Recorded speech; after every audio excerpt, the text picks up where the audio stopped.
Today, Africans know the name Dangote when they think of massive wealth, but decades earlier, in the 1980s, a man in Nigeria built an empire that rivaled the richest in Africa and possibly the world. He wasn't a tech founder, he wasn't a monarch, he started as a young accountant and became one of the richest Africans in his era, even richer than many billionaires and probably even Dangote. This is the story of MKO Abiola, the man whose fortune shaped business, politics and democracy in Nigeria. When people talk about wealth in Africa today, one name that dominates the conversation, Dangote. Cement, sugar, oil, billions. But before Dangote became Africa's richest man, before Forbes started ranking African billionaires, before Nigerians' modern business class even existed, there was another empire. An empire built in the 1970s and 80s. An empire so vast, so diversified, and politically influential that some historians argue he was Nigeria's first true billionaire. His name was Moshood Kashimawo Olawale Abiola. And most people today don't realize how big he really was. In the 1980s, while most Nigerian businessmen were still regional, Abiola had interest in telecommunication, aviation, oil services, publishing, banking, agriculture, shipping, and construction. He wasn't just building one company, he was building an ecosystem. At one point, his business interests spanned over 60 companies across multiple continents. This was before the internet, before globalization as we know it, before Nigerian stock markets even matured.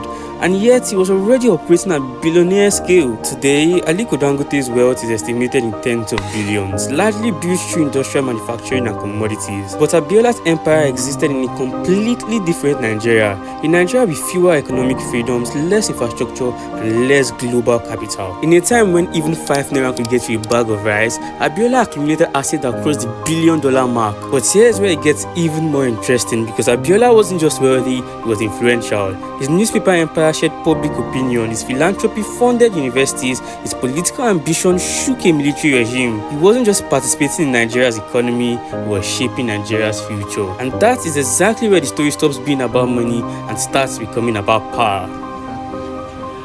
Well, you see, we've asked so many questions in one, but let me give it to you very briefly, because I must go to Port Harcourt now. It is important that one should be very serious with what one wants to do. Nobody can clap with one hand.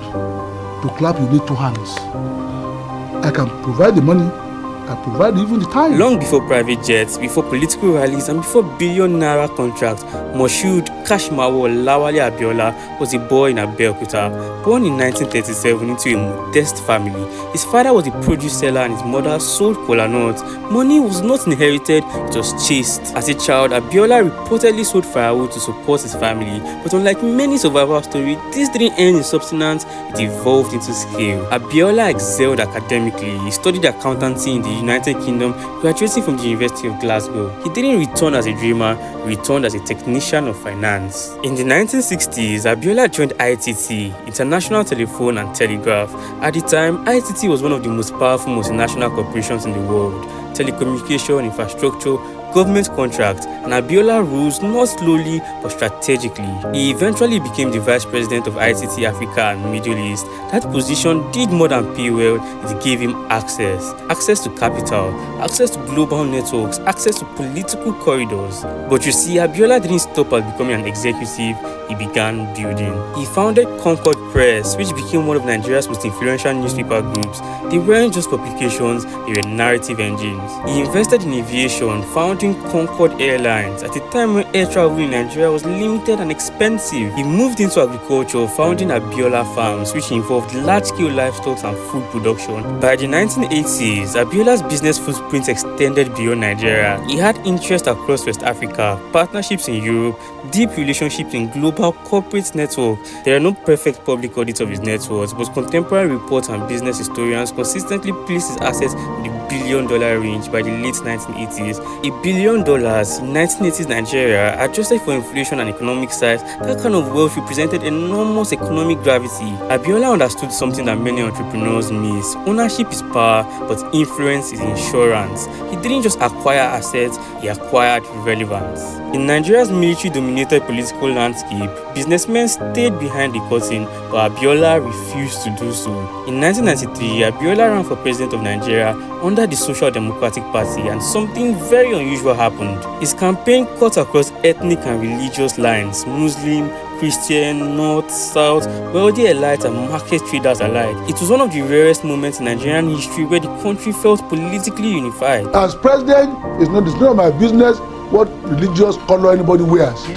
In ITT, in Concord, in RCN, in Summit Oil, in the bakeries, in the bookshop, in the presses, and so we employ people purely on merit. Round pegs in round holes, period. There are so many people who work for me whose hometown I don't even know. I don't even know them anyway. I don't have to know them. Because we want to be objective.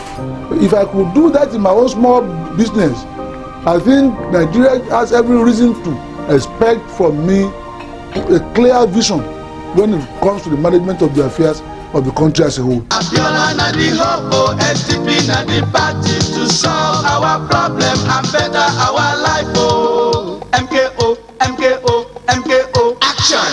Abiola, Abiola, Abiola, progress. Now him be the hope for better tomorrow. Then came June 12, 1993. The election is widely regarded as one of the freest and fairest in Nigeria's history. Early results showed Abiola winning decisively amongst regions, demographics. It was historic. And then the military government immediately annulled the results. It is true that the presidential election was generally seen to be free, fair, and peaceful. However, there was in fact a huge array of electoral malpractices virtually in all the states of the federation.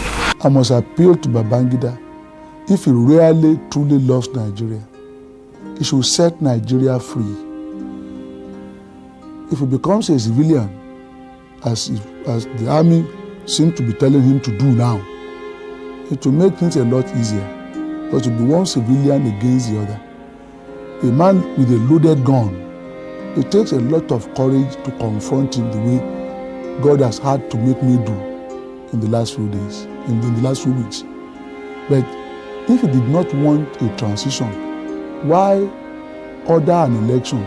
In view of all this, I find the conclusion unfortunate but inescapable that the federal military government is guilty of bad faith, pure and simple. No one has accused me of any offense against any known electoral law or regulation. The people of this country went to polls on Saturday, June 12, 1993, and without let or hindrance chose me as their president. Didn't they? In that moment, Abiola stopped being just a businessman. He became a symbol of democracy, a symbol of resistance, a symbol of what happens when economic power challenges political authority. He declared himself the rightful president, and the state responded by arresting him in 1994, charged with treason. What is happening at your house? Are you being arrested? I'm being arrested. I'm just going out now with the police. Why are they arresting you? They are arresting me on an allegation of felony, nameless treason or something like that. They're not doing anything. They're just taking me away. Please let me go. Why are they letting you talk on the phone to the BBC while they're in the middle of arresting you? They've come to arrest me, not to arrest my mouth. You sound very cheerful about it, Chief Abiola. Of course. It's all part of democracy here.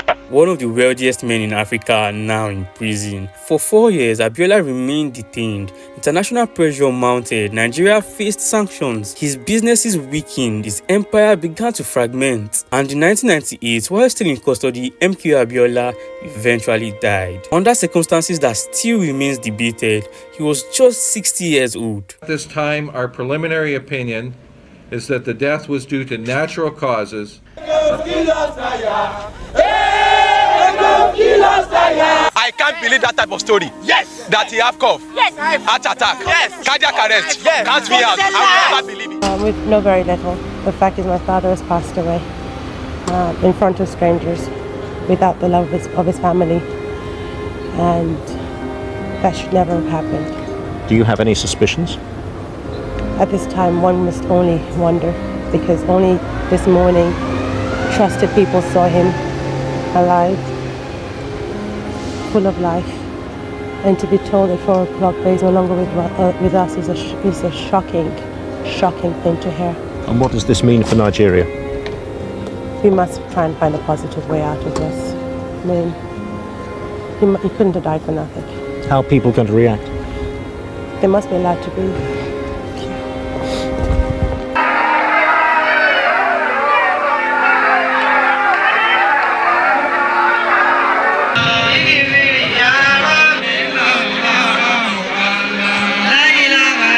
Death is such a final thing, you know, and then death coming in respect of Chief Abiola was out of the blues, not something that was expected at all, you know, so it's not a good day for not just me, but pro-democracy people, Nigerians. I mean, here's the man who people thought didn't have the spunk, you know, didn't have the spunk to carry the mantle that was given him on June 12. But you see, history has a strange way of correcting itself, because years later, June 12 was officially recognized as Nigeria's Democracy Day. Abiola was posthumously honored with the highest national award. The man once imprisoned for claiming victory was later acknowledged as the rightful winner. His wealth built companies, but his political stand built memory. Abiola's name will not be there. I think the name is already well known. Thank God. You are in Dakar. What other thing could anybody have wanted in his life? Only Nigeria refused to honor me, and I'm sure they will do that one day. But the whole of Africa has done so. What else do I want? June 12th represented an idea that everybody in this country can live together as one, that we can treat ourselves as Nigerians without regard to tribe, ethnic origin, religion, and all those things that have been used to divide us. And so when people say that June 12th is dead, I wonder whether they understand what they're saying. So to the big question, was MKO Abiola richer than Dangote? In absolute dollar terms, no.